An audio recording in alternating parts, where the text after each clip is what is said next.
If I could only figure out how to get my team motivated. We are never going to get this project done on time. Oh my God, my payroll numbers are insane. Why are we having all this overtime? Do you have these or similar employee problems? Do you feel like some of your employees are just there for a paycheck? Tired of recruiting, interviewing, onboarding, and training just to find out you must do it all over again? Then it's time for you to find out how to have outrageously awesome employees. Sit back, buckle up, and get ready because we're about to drop a knowledge bomb on you. Please welcome to the mic the host of the show, the man who puts the human in human resources, the 007 of team building, the emperor of employee engagement, Randy Starr.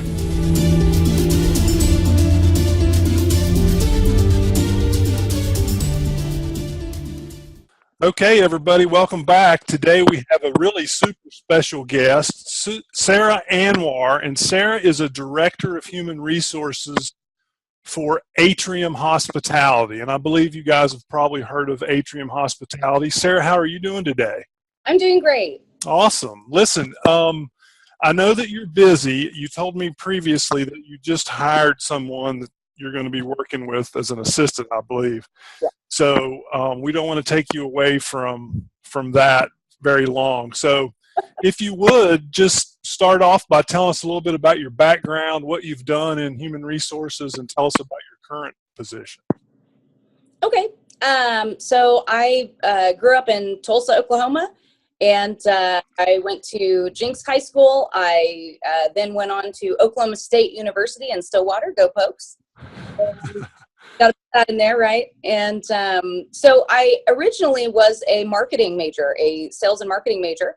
I had a couple of jobs where one in college where I was a manager of a tanning salon, believe it or not, and I sold tanning packages, and I was really sales oriented at first. I did sell cars for a time at Barry Sanders Honda, also in Stillwater, and I realized that management and the environment where people go to work, the culture is important. And I also realized that sales doesn't always have a steady paycheck, right? So, you'd have a really good month and maybe a really bad month here and there, and I wanted something stable. I also knew just through doing some research that human resources as an industry was one of the top growing industries, at least when I was in college, and it still really is. So that's another reason that I got into or why I chose the human resource management major at OSU and graduated with that. I ended up seeing a human resource job at a Courtyard Marriott in Oklahoma City about 5 years ago, and I applied for it, and I got the job. It was very exciting and, a real step in the door to the hospitality industry. I did not mean to get into hospitality. It just kind of found me. And I think it ended up being a perfect fit because as I was in sales and had that service-oriented mind, hospitality just was a perfect fit for that. I had also bartended and served while I was in college as well. So the hospitality thing just grew on me, and here we are, right? So I've really enjoyed HR, and it's taken me down a really successful path, within a short amount of time. I would... that's actually really cool. The sales and marketing into HR, because before where you were selling merchandise or cars, which I did in my previous life at one point as well, which is kind of strange. Funny. But now you're selling culture. Yes. And people. So see, one of my issues is I did not like the tactics, if you will, or some of the things I was asked to do as a salesperson selling cars. But I really liked the meeting the people part, and that's how I ended up in hospitality. Interesting. So you're a Tulsa born and raised? Yes. Okay. And I'm living in Oklahoma City. I do like it. There are a lot of good opportunities here, but I do love Tulsa very much. Okay, great. So I think you've kind of already asked or answered the second question about what you found interesting enough to, in HR, but if you'd like to elaborate on that, please do so. Absolutely. So, and you hit the nail on the head with the sales aspect of it. I'm selling a culture. I'm selling why you want to work for Atrium, or any given hotel, but obviously Atrium. What are the perks? What are the benefits? What can we give to you? And why do you want to stay here? Is the key for me. And so in reducing turnover, in retaining employees and training them, which training is so key, I'm finding out, and valuing employees. So happy workers make a successful business. That's my personal, mantra. I love the book Conscious Capitalism by the Whole Foods founders that talk about associates being shareholders. And when they're shareholders, which, it's not the case here, but I try to, create that kind of mentality that when you bring people in the door, we're all successful. When you recommend us to your friends and your family, and you get people hired with us, I mean, you're writing all of our paychecks. So I try to create an environment where everybody loves to come to work every day so that they're not working a day in their life. They enjoy what they're doing. And HR is key to that. You could be that person that terminates and documents and says, too bad. Or you could put the human aspect into HR again and make people happy so that the business is successful. It's a very symbiotic relationship. Yeah, that's totally right. I agree 100%. It's I have found, when I was working in hotels, I found that there were two different types of HR professionals. Mm-hmm. I was in operations. So I started as a front desk clerk, and when I left hospitality, I was a regional for hotels. Mm. So there were two different types of HR people. There were the ones that were, like you mentioned, the rules person, the SOP person, this is the way it is. And then there were the ones that I'm going to assume are a lot like you and some of the other folks that we've interviewed too, that are the fun people.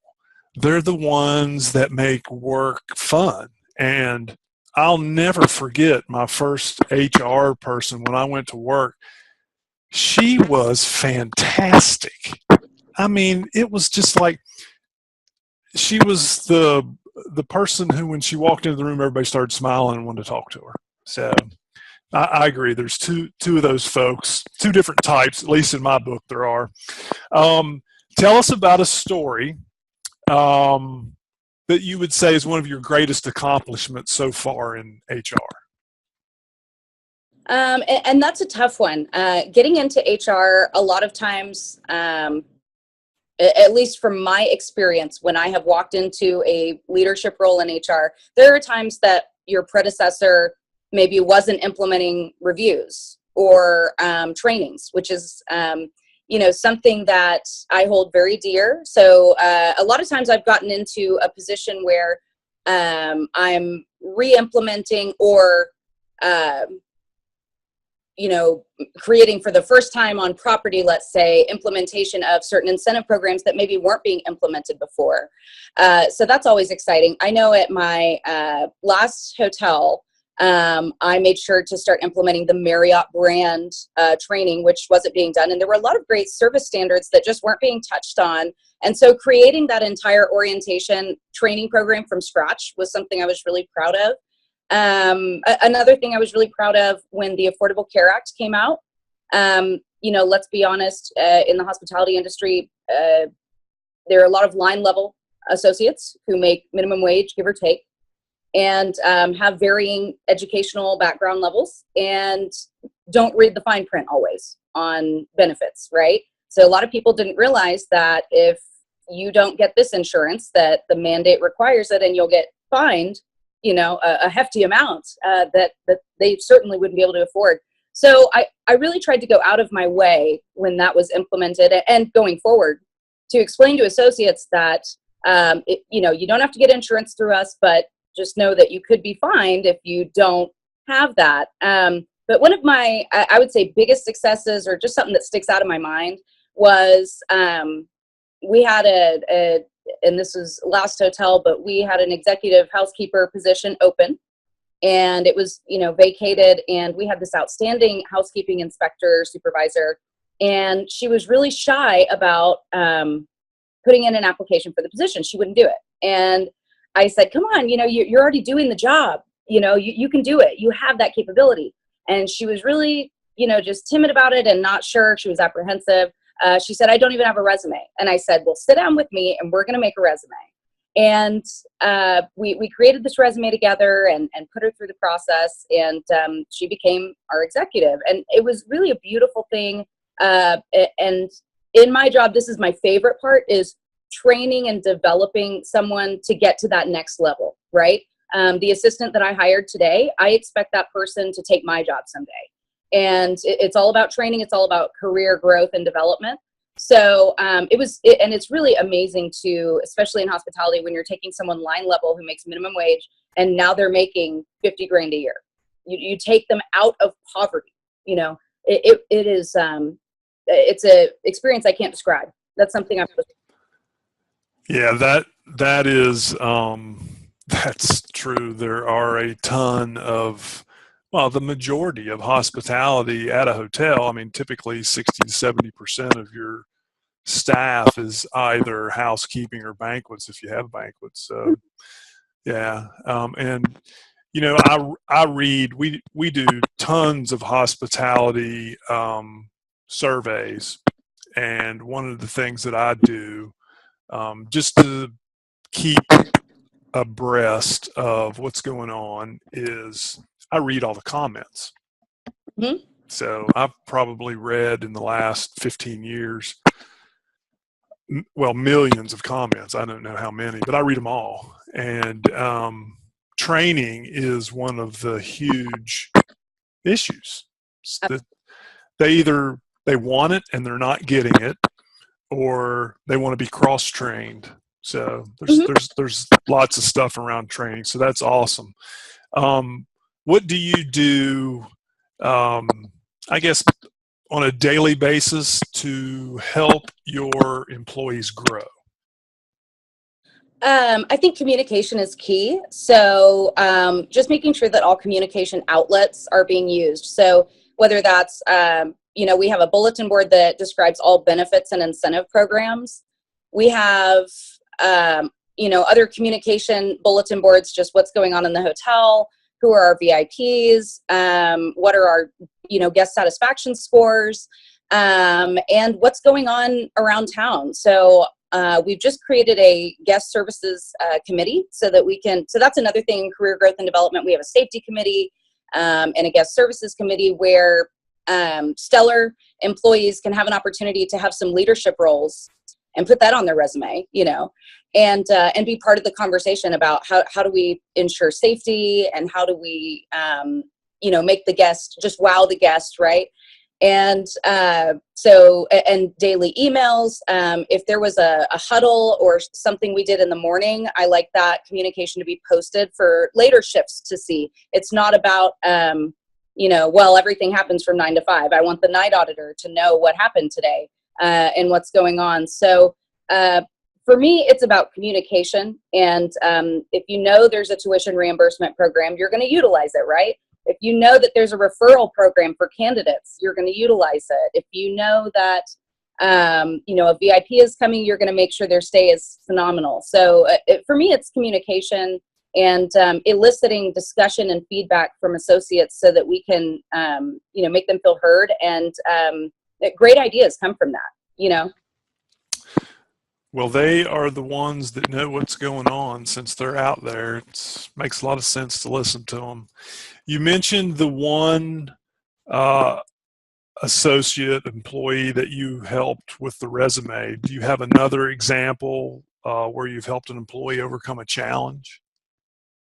Too many to count. There have been several instances where I think one of my proudest moments is when I can take a disagreement between associates and just sit them down in a room and talk things out. I always say talking is so underrated. Everybody's sending emails, and always my first question is, did you talk to the person? Oh, okay, well, let's bring them in, let's hash it out. And oftentimes people hug it out by the time they leave my office. So that's another area that I love, the mediation role, where you can have those kind of calling it what it is kind of meetings, and just finding a common ground. So I like to play peacemaker in that regard. Yeah, it's amazing how this is one of the things I talk about a lot, is we have so much technology that revolves around communication, yet it seems like we don't communicate with one another. It's amazing to me. You've touched on training several times, and I know from the brief time that we've talked that it's important to you. What type of training do you think is most important in hospitality? That's a great question. So I have found in hotels that I've worked at, for example, if safety trainings weren't being implemented, we would have a rise in accidents. I mean, it directly shows, and you're a numbers guy apparently, but it shows in operations. It really does. It comes down to that. The service training, people kind of moan and groan about doing, service trainings. Like, I know this is obvious. But it's a great refresher, and, kind of gives you some new ideas on how to approach the guest. And, now lately I have people saying my pleasure when I say thank you. And I'm just like, yes, I got through to people, the trainings, and so if you're not training on brand standards and again, the service standards, you see it in the GSS scores. It comes down to numbers. You can see when the cracks are showing. And so, and another thing about that is, for example, documentations, I don't want to do that. And I think any good HR person would rather have a conversation before going to that next level or reviewing policy. So was this person trained on this policy? And if they weren't, then we need to train them first. It's not fair to just come after them like that. Were they adequately trained in orientation? Which orientation is my baby. That's a big one for me. Does everybody know policy and procedure? And do they feel that they've been given the tools for success? Did they get their job description? Did they go over it? In their reviews, did they set attainable goals for these people to follow? It's important to not bombard people, Orientation is first impression. Yes. It's really super important. I think I know the answer to this question, but can you tell me what your typical day looks like? I bet you do know the answer to this question. In fact, the reason I love HR, I'm ADD, okay? I love having all these different things to do at any given time. You should see my agenda. It looks like a beautiful mind, just all over the place, just craziness. And I don't rest until I can cross that item off the list, So that's important to me, you got to stay organized as far as that's concerned. But there's never a dull moment, and you'll start doing something that's by the books, for example, payroll or maybe a file audit, and then somebody comes to you with a problem. And that's typical HR stuff. You're always being interrupted in a good way to handle issues, whether employee personal issues or they have a claim or whatever that is, or they just need help on policy or what form to fill out. But there's never a dull moment. You're always doing something. So I am kind of a jack of all trades. We're talking, like I said, payroll entries, benefits administration, workers comp, if that comes up, orientations, new hire, stuff, lots of paperwork, kill lots of trees in this industry, right? Trainings, tracking down people for signatures, our reviews being done on time. So there's just a lot of moving parts that, there's no day is exactly the same. And I love the industry for that reason. Well, you did answer that the way I thought you would. There is none. And I haven't met anybody yet that says, "Oh yes, the typical day goes like this." So that's a good thing. This is the last question, and this question I think you are extremely prepared for, more than a typical HR professional. As you said, 5 years, right? You've been doing this 5 years ago? About 5 years, yeah. Okay, so you didn't sit around in high school wondering what it was going to be like when you became an HR professional. Right. So tell anybody that could be listening or watching this that's wanting to get into HR, what words of wisdom would you give them to be successful?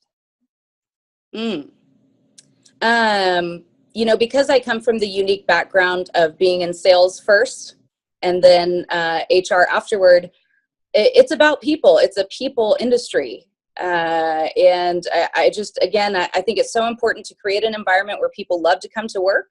And when you create a culture like that, it makes everything so much better in all aspects of the business. It makes the business successful. And like I noted on, there's a lot of variety. So if you think you're bored with one aspect of it, you've got, all these other things to do as well. So, there's never a dull moment. It's fantastic to be involved in employees' lives enough that you can make a real difference in their lives, whether that's giving them that raise or that promotion, or simply making sure that their benefits were implemented on time. For example, here, at least our policy is people enroll in benefits on their own, through ADP. It's kind of a cool deal because I don't have to touch anything. But on the other hand, do people remember when their 60 days is and enroll? No, so take that extra step. I'll mark on my calendar for every orientation. I'll go 60 days later to remind those same people that, hey, you're up for benefits. Because again, in HR, if you miss something, let's say I miss a garnishment and someone's late on their payments, you can really hurt someone. And so just be a people person, put the human part into HR and care, and you can't possibly go wrong, I agree. It is, it's over the last, 10 or 15 years, it seems like a lot of the human aspect of human resources has been sucked out with technology, which is an issue in a lot of industries, which in some industries that's good. But when you're in hospitality, it's so labor intensive. Right. We're dealing with people. So, Sarah, this has been fantastic. I really appreciate your time. Like I said, I know you're busy. And if anybody that's listening is on LinkedIn, Sara is on LinkedIn, you can hook up with her there. I'm sure she'd be glad to receive any of your connection requests, just like I do. So we're going to wrap it up now. Sara, is there anything else you want to tell anybody before we go? No, thank you so much for having me. It's been a pleasure to share industry secrets and tips, and I look forward to hopefully fostering a relationship with someone like yourself, a mentor, because I'm always learning. I think it's very important in HR. You'll think you've seen it all, but you haven't. So it's to learn from others who are as experienced as yourself, and so I just appreciate your leadership. Yeah, it is certainly an interesting area of life, and it never changes, so that's great. Thanks again, Sara. We appreciate your time, and we'll see you guys the next time. Okay, thanks, Randy. Bye now. Thanks for hanging out with us. Please feel free to contact Randy with any questions about team building or employee engagement issues. Subscribe to this channel so you'll be notified when new episodes are published.